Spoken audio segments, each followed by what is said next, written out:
shake hand grip. Next,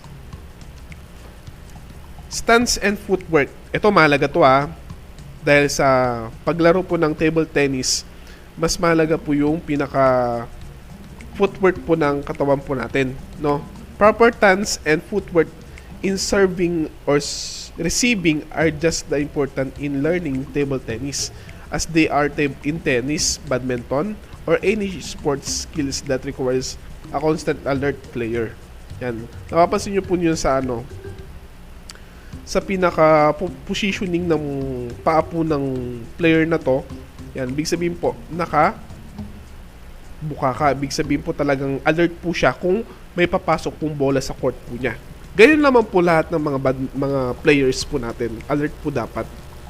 Okay? Mas mabilis po kasi ang bola ng table tennis dahil mas malit lang po yung court niya. Okay? Compared to the badminton, volleyball, pwede mo po siyang makita. Unlike dito is maliit po yung bola, maliit din po yung court.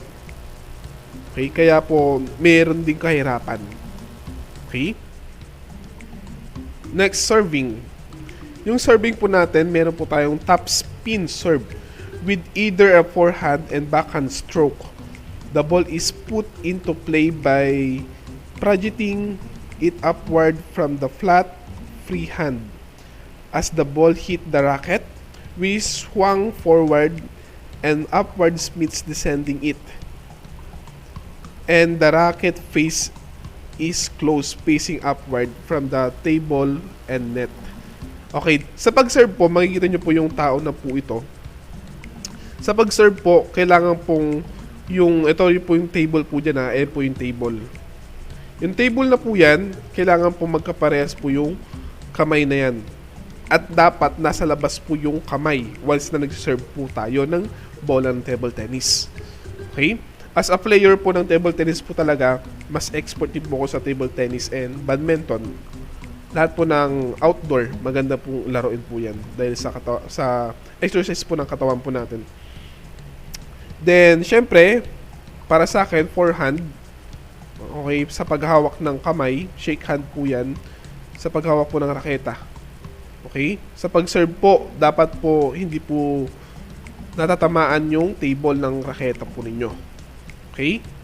Ganyan lang po siya. Kailangan din po magkapares po yung mata po ninyo sa bola once na nag-serve po tayo. And also the raketa, kailan nakahanda po siya. May diskarte din po na isang player po yan kung paano papasok po yung bola ng mabilis. Okay, next. Ganyan po. No, backspin serve naman. The ball is struck with a downward forward motion of the racket. The racket face is open, facing upward from the tabletop and net. Yan, ganyan po siya dikit po siya sa table ng table tennis. Backspin serve po siya yung tinatawag po dyan. Okay? Next. This stroke. Push shot. Ibig sabihin po kapag sasaloyin mo na po yung bola, dapat po talagang nakahanda po yung pinakaraketa po ninyo. Push shot po siya. Is basic defensive shot.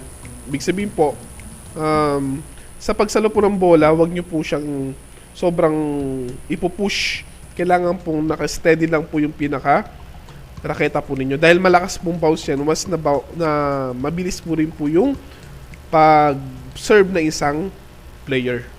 Okay, number 2, forehand, backhand drive. Number 3, forehand, backhand chop sa pagsalo. Pero po sa backhand. And also the forward or forehand sa pagsalo ng bola. This is primarily a defensive stroke. Number 4, smash shot is used a higher than the net bounce. The higher the better. It is the high, straight forward and downward without spin on the opponent court. This is an offensive stroke. Okay, ibig sabihin po dito sa smash shot po natin, once na yung player po natin is pabalon po, balon, ibig sabihin po, yung bola is mataas po yung bounce po niya, pwede mo po siyang smash shot, okay, spin, okay, smash, para mas papabilis po yung paglapag po niya ng bola sa kalaban. Okay, smash shot po yan. Next, rules of the game. The basic of the game is to hit the ball with the racket or paddle held in hand over the net. The ball must strike on the server side of the court before striking the top of the table on the opponent court. Okay? Madali na lang po siya para po tayo nagpi-ping-pong talaga. Striking the ball before the bounces is not allowed. Okay? Yung dalawang bounce po, hindi po pwede yan, ha? Whoever commits a mistake loses a point and your opponent gains a point. Okay? Pag hindi mo po natamaan yung bola o nagkamali ka po ng direction ng bola, maaari pong yung other opponent po yung magkakaroon po ng points. A player or pair's first scoring 11 points in a winner of the game. Unless both players of the 10 points, the game shall be won by first player on the pair subsequently gaining the lead of 2 points. Okay, halimbawa, kapag natapos po ni player nung 11 points, big sabihin, siya po yung winner. Kapag naman kayo dalawang player is 10, dapat dalawang beses po ulit. Or tie set naman po yung pinaka gagawin po ninyo. Big sabihin, back to 0. Kung sino po makakuha ng 2 points, siya po yung panalo. Okay? Siyempre, third set po to. Okay? Third set, 5 games po siya. Pero kung sino pong mas mabilis po makakuha ng 3 set games na panalo, siya po yung haharangin na panalo. Next, the service. A good service delivered by projecting the ball from the free hand, and the projection starts from above the playing surface. The ball must be resting on the palm of the free hand, which is flat, and the thumb free of the fingers.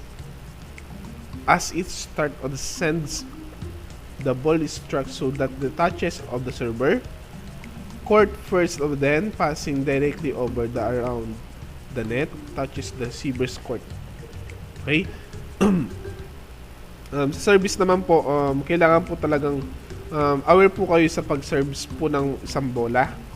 Okay?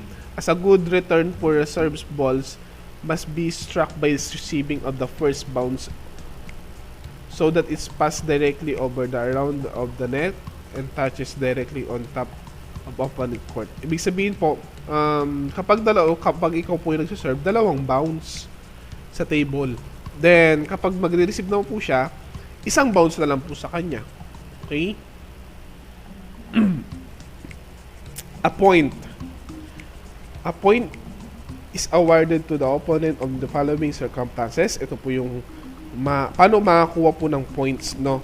Number 1, failure to make a good service unless a let is declared. Failure to make a good return of a good service or a good return made by the opponent unless a let is declared. Ito po, kapag service, for example, nagkamali ka po ng service, ibig sabihin mo kuha po ng kalaban po ng points, no?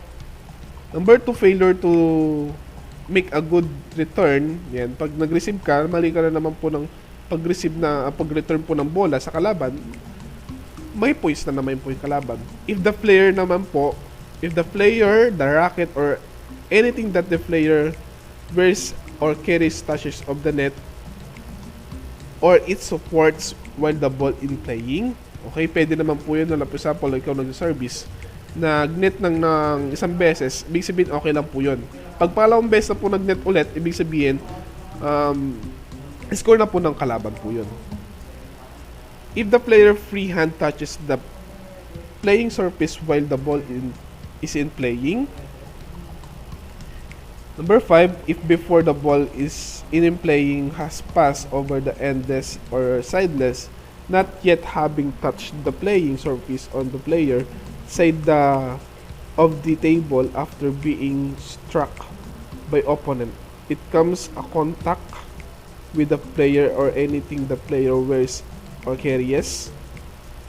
Number 6, if a player strike the ball twice in succession. Number 7, the player or partner stamp of a foot during the service. Ayan po, being aware po tayo sa pag-service po ng bola dahil marami po tayong mababali ang rules. Dahil ang rules na po yan, kailangan po natin siyang ipatupad. Okay, a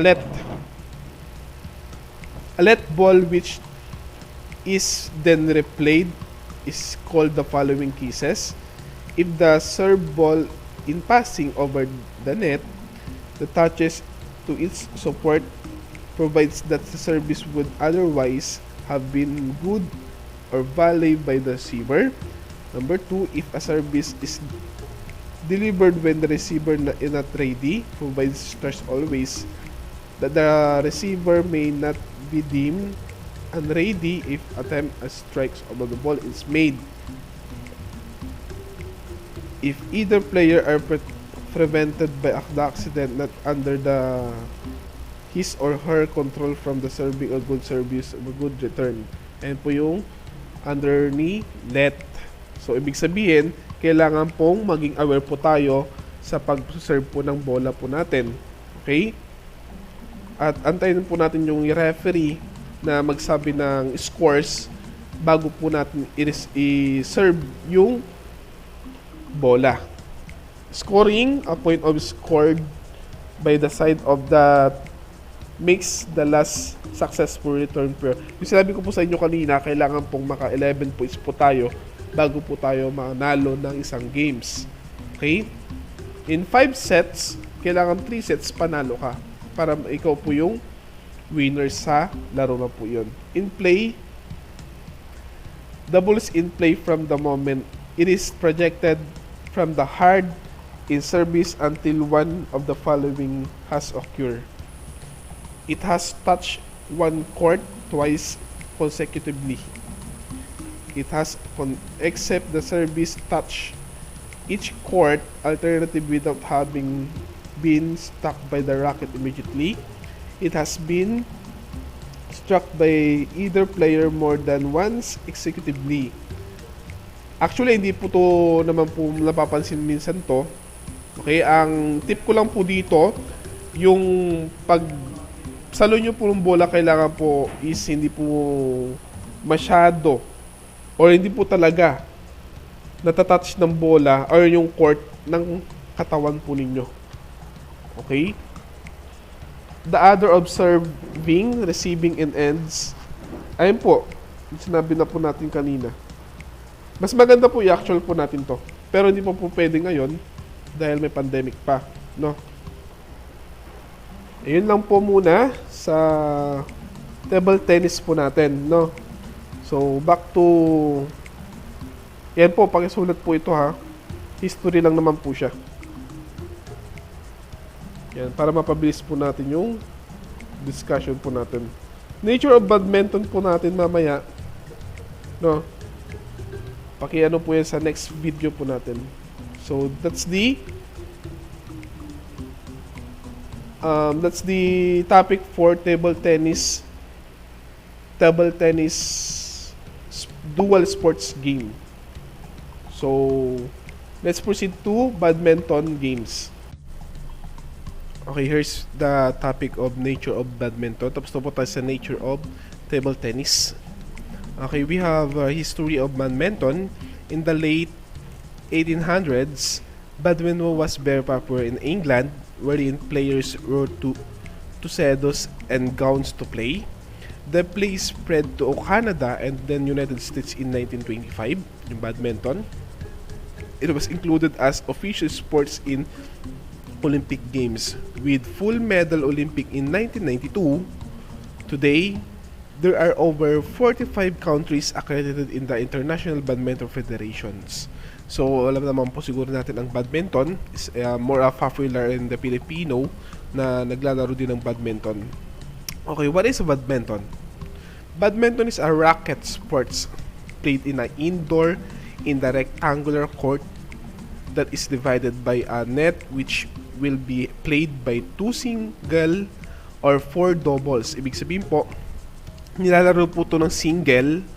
Ibig sabihin po, single to double, nilalaro po niyan. Okay? Pwede po sa dalawang court, ay sa isang court, 4 po yung naglalaro ng badminton. Okay?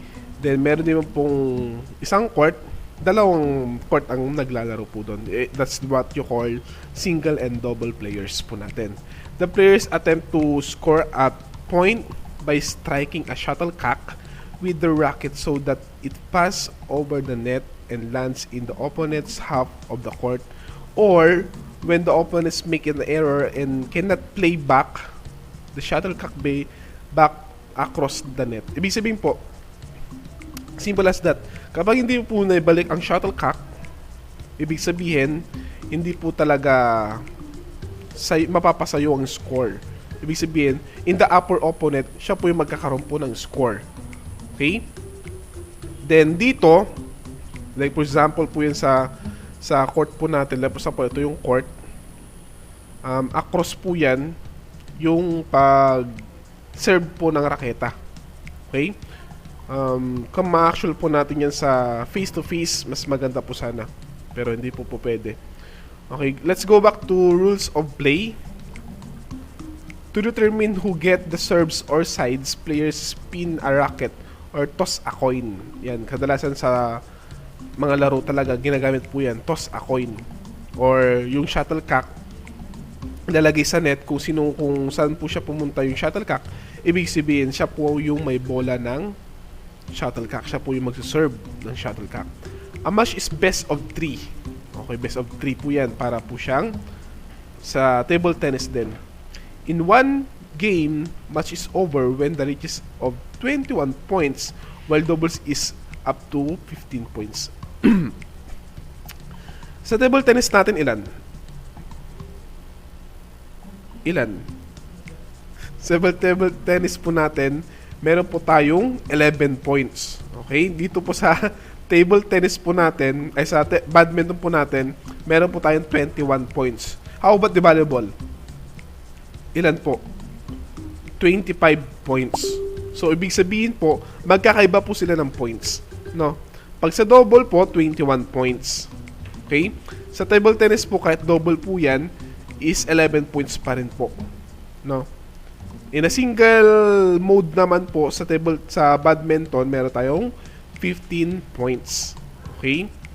The serve should be on his or her court, and a point is won only by the serving team and shall announce his or score first prior to serve. Ibig sabihin po, like for example, ako si A, ikaw si B.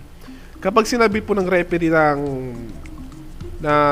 score po natin, like for example, score ko po is 18, ikaw is 17. Ako po yung uunahin po niyan sa babanggitin yung score bago ikaw. Then, pag nabanggit na, yung score, like for example, 18, 17. Yun lang po yung sign na isuserve mo po yung shuttlecock po sa kalaban. Okay po? Excuse me. Ayun po yung example po yan. Okay? In serving, the shuttlecock must be hit underhand into a serving court and pass diagonally to the opponent court. Ibig sabihin, pa-cross po. Like for example, nag-serve po ako dito sa left side. Dapat yung kalaban mo nasa right side po. Okay? Across po yan, diagonally. Okay? Shuttle must land in the short, wide court in doubles event, and the first serve is always started in the right court. Okay, right court po palagi. No, like for example, wait lang po. Whenever a team acquires the serve from its opponent, and the entire court will be used after the serves has been returned. Ito po yan, no? Kapag sinabi po ng referee, love all, ibig sabihin, pag sinabing love all, ibig sabihin, 0 po yung dalawang opponent. Okay? Si letter A, 0. Si letter B, 0. Ibig sabihin, in the right side po kayo. Ibig sabihin, even numbers po kayo.